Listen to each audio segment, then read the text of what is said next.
Welcome to our channel Ramya simply creatives. ఈరోజు అయితే మేము హైదరాబాద్ వెళ్తున్నాం.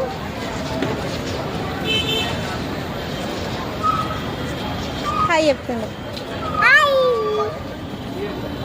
మా బుడ్డానికి అయితే ట్రైన్లో కూర్చొద్దంట, తిప్పుతూనే ఉండాలట అటు ఇటు. ఇది చెన్నై రైల్వే స్టేషన్. వస్తారు మళ్ళీ అలేవు అనుకుంటా చూడు.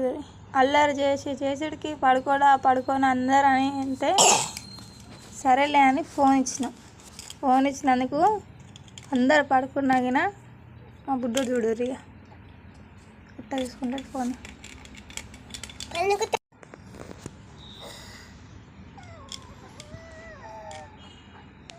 సో మేమైతే దిగాల్సిన సెంటర్కి అయితే వచ్చేసినాం. ఫైనల్గా ఖమ్మం మొత్తం దిగినాం. బాయ్.